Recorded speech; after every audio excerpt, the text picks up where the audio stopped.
Monsieur le Président, Monsieur le Ministre, le changement climatique intensifie les sinistres liés à des phénomènes naturels.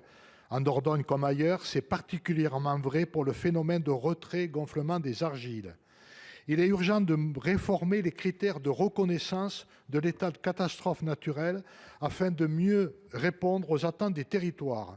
2 arrêtés ministériels publiés en 2024 rejettent la totalité des demandes des 170 communes de Dordogne au titre des mouvements de terrain différentiels consécutifs à la sécheresse et à la réhydratation des sols pour l'année 2023. Ces critères complètement déconnectés des réalités du terrain ne répondent pas aux attentes des maires et des habitants touchés.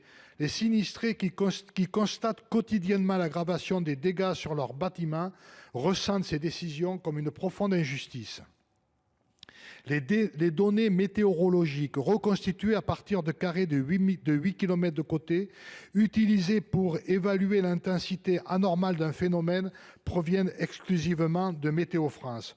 Pourtant, elles ne sont pas systématiquement accessibles, ni même précises pour justifier les rejets. Il est urgent de modifier la méthodologie en intégrant les données locales, notamment celles fournies par les chambres départementales d'agriculture.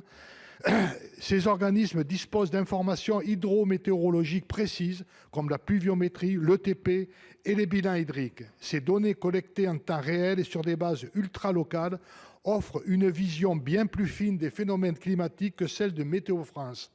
Elles sont aussi plus accessibles grâce à des plateformes partagées avec les techniciens et les agriculteurs. Monsieur le secrétaire d'État, allez-vous enfin prendre en compte ces données locales dans les critères de reconnaissance de l'état de catastrophe naturelle? Cette démarche permettrait de garantir des décisions plus adaptées, plus justes et plus transparentes au bénéfice des élus et des sinistrés de nos territoires. Monsieur le ministre. Merci Monsieur le Président, Mesdames et Messieurs les sénateurs, Monsieur le sénateur Mérillou. Vous le savez, à la suite de l'adoption de l'ordonnance du 8 février 2023, les critères utilisés pour analyser les demandes communales de reconnaissance de l'État ont été assouplis. Les nouveaux critères sont détaillés dans une circulaire interministérielle, je la mentionne, datée du 29 avril 2024 pour évidemment les demandes postérieures au 1er janvier 2024. Et l'un des critères utilisés, l'indice d'humidité des sols superficiels, vise précisément à caractériser la situation hydrométéorologique des territoires.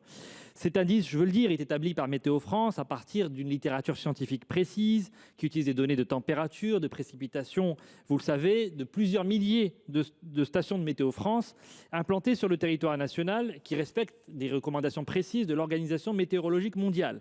Et donc ce modèle s'appuie d'ores et déjà sur des données issues d'observations locales. Les données agrométéorologiques des chambres d'agriculture ne font pas à ce jour partie intégrante d'une méthode validée et éprouvée à l'échelle nationale.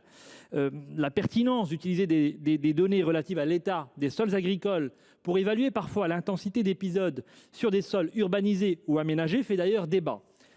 Toutefois, je veux le dire clairement, dans le cadre de l'amélioration régulière des modèles utilisés par Météo France, la prise en compte de ces informations de manière supplémentaire, comme ces données agrométéorologiques, pourraient être envisagées. Et donc, il faudrait que Météo France regarde la prise en compte de ces critères-là, en plus du modèle qui est éprouvé aujourd'hui et qui fait référence. Au-delà de la question de ces indicateurs, monsieur le sénateur, je veux bien sûr vous dire l'implication, l'engagement du ministre de l'Intérieur, Bruno Retailleau, en lien avec la ministre chargée du partenariat avec les territoires, Catherine Vautrin, sur évidemment la réponse nécessaire pour apporter l'aide maximale aux communes impactées par des épisodes météorologiques exceptionnels. Et nous serons évidemment extrêmement vigilants et engagés sur ce sujet. Je vous remercie. Merci, Monsieur le ministre. La parole est maintenant à Monsieur Jean-Marc Vessouze-Fort.